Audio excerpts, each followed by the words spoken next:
We didn't start this war, but under President Trump, we are finishing it.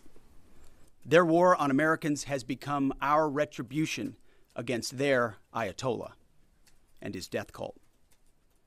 It took the 47th president, a fighter who always puts America first, to finally draw the line after 47 years of Iranian belligerence.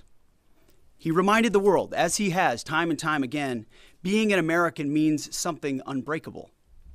If you kill Americans, if you threaten Americans anywhere on earth, we will hunt you down without apology and without hesitation, and we will kill you. President Trump has also been very consistent. Crazy regimes like Iran, hell-bent on prophetic Islamist delusions, cannot have nuclear weapons. It's common sense. Many have said it, but it takes guts to actually enforce it, and our president has guts. Iran's stubborn and self-evident nuclear pursuits, their targeting of global shipping lanes, and their swelling arsenal of ballistic missiles and killer drones are no longer tolerable risks. Iran was building powerful missiles and drones to create a conventional shield for their nuclear blackmail ambitions. Let me say that again. A conventional shield for their nuclear blackmail ambitions. Our bases, our people, our allies, all in their crosshairs. Iran had a conventional gun to our head as they tried to lie their way to a nuclear bomb. It almost worked under Obama and his terrible deal, but not under this president. Turns out the regime who chanted death to America and death to Israel was gifted death from America and death from Israel. This is not a so-called regime change war, but the regime sure did change, and the world is better off for it. Today, in their desperation, the enemy is unmasked as Iranian missiles and drones rain down indiscriminately on the hotels, airports, apartments, and other civilian targets of their neighbors. Cowardly terrorist tactics from a regime that for decades has trafficked in cowardly terrorist tactics, lies, death, and destruction to this day. The Iranian leadership has built nothing except proxies and missiles and drones and deeply buried nuclear factories and facilities. Peaceful nuclear ambitions do not need to be buried underneath mountains. Last June, Operation Midnight Hammer obliterated their nuclear program to rubble. Afterward, we told them plainly, that's it, now make a deal. They arrogantly refused. We said, rebuild it, and we'll stop you again, this time far worse. Well, President Trump, Secretary Rubio, Steve Witkoff, Jared Kushner, they bent over backwards for real diplomacy, offering pathway after pathway to peace. I watched it. I was there. They tried over and over and over again earnest attempts at peace. The former regime had every chance to make a peaceful and sensible deal. But Tehran was not negotiating. They were stalling, buying time to reload their missile stockpiles and restart their nuclear ambitions. Their goal, hold us hostage, threatening to strike our forces. Well, President Trump doesn't play those games. And as Secretary Rubio said after the Maduro raid, if you don't know, now you know. President Trump puts America and Americans first. He doesn't hesitate, and neither do our troops. The mission of Operation Epic Fury is laser-focused.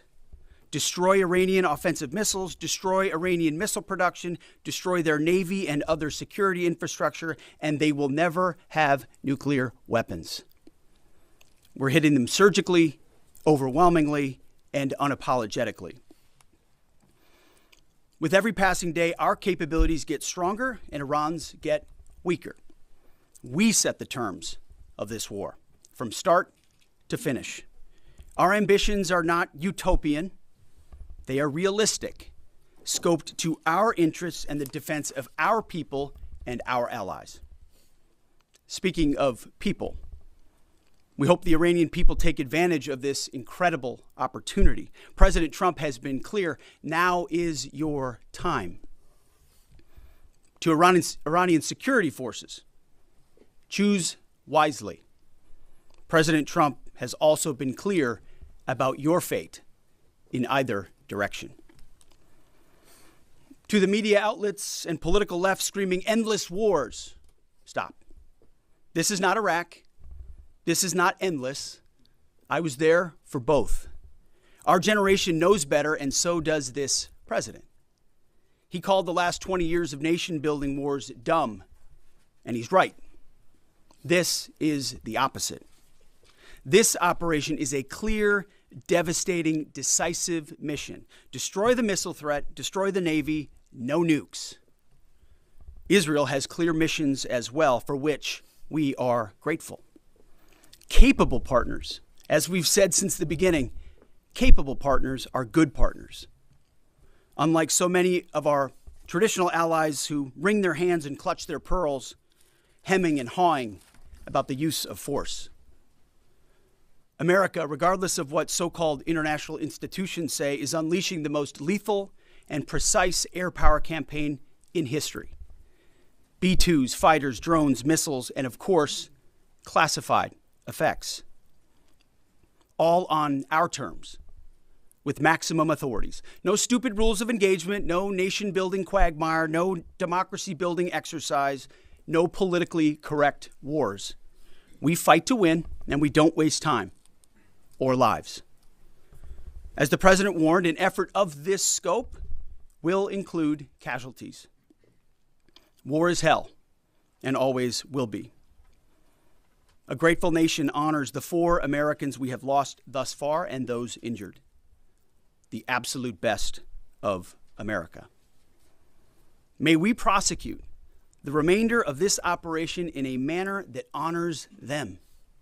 No apologies, no hesitation, epic fury for them and the thousands of Americans before them, taken too soon by Iranian radicals. Before I turn it over to General Caine for the operational update, let me speak straight to you, the Joint Force, our warriors on the front lines.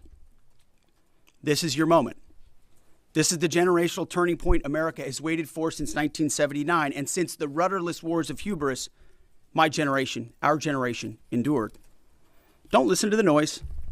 Just stay focused. Our commander-in-chief is steady at the wheel. We face a determined enemy, but you are better. But we must prove it every single day. History doesn't care if we're tired, if we're scared, or if the fight feels big. It demands warriors who rise anyway. Peace through strength, the warrior ethos, lethality, unity of purpose, those are not slogans.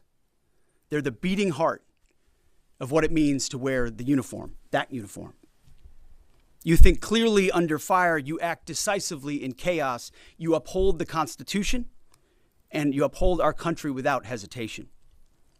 We are not defenders anymore.